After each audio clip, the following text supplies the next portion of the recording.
Good afternoon guys. Nandito na po kami sa Crystal Cove. Doon kami sa banda, sabi yung doon kami sa banda.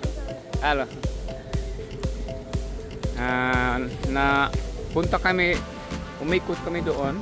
Napunta kami dyan. Nasira yung timon ng pump boat na sinasakyan namin. Matagal kami nakapunta rito, nakadaong dito. Ayan ang Crystal Cove. Kung dito ka sa labas, wala kang bayad. Pero kung papasok ka, magbayad ka ng 300. Maka picture makapunta ka sa mga ano dito, mga tourist spot nila dito. Nahilo ko sa sa amoy ng prudo ng pump boat. Sumakit ang ulo ko. So ito na ang mga tao dito, marami itong mga local tourists at saka yung mga foreigner. Ayon sa diyan sa part na yon, may area na pwede ka maligo. Puntahan natin.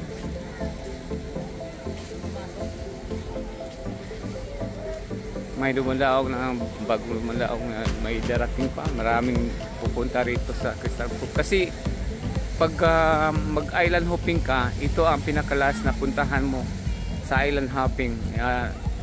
Port stop ang Crystal Cove. Yun, Crystal Cove. Tingnan natin.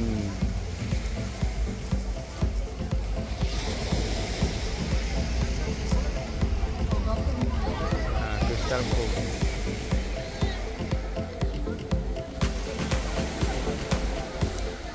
Yan, makaligo ka dyan. Pinabakura nila nga yan, naligo sila. Maalon dito guys kasi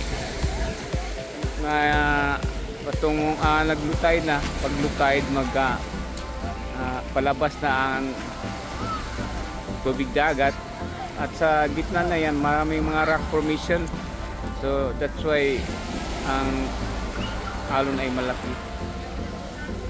Pagpunta mo rito, dito ka lang sa labas, makaligo ka, walang bayad. Pero pagpapasok mo rin sa may bayad na.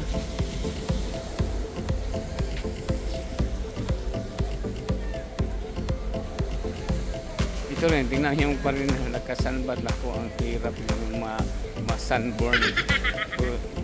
Okay lang sa kanila, gusto niya mataan siguro. Maganda rin ang dito, may small pebble and dito sand. Ayan ang entrance patong papasok sa loob.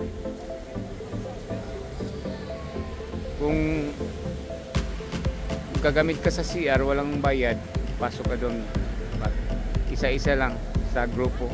Katapos ng isa, labas naman, pasok naman isa.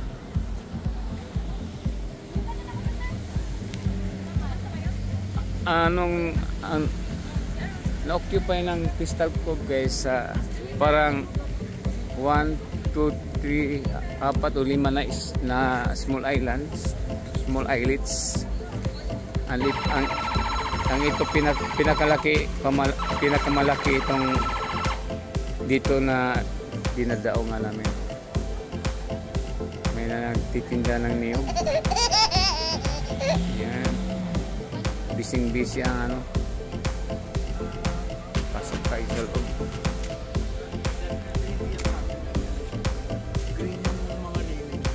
May nagsigarilyo.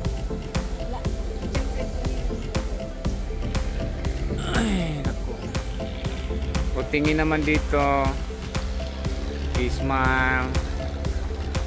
Ready, 1, 2, 3. Asawa ni pare ang nagpudak, nahilo na.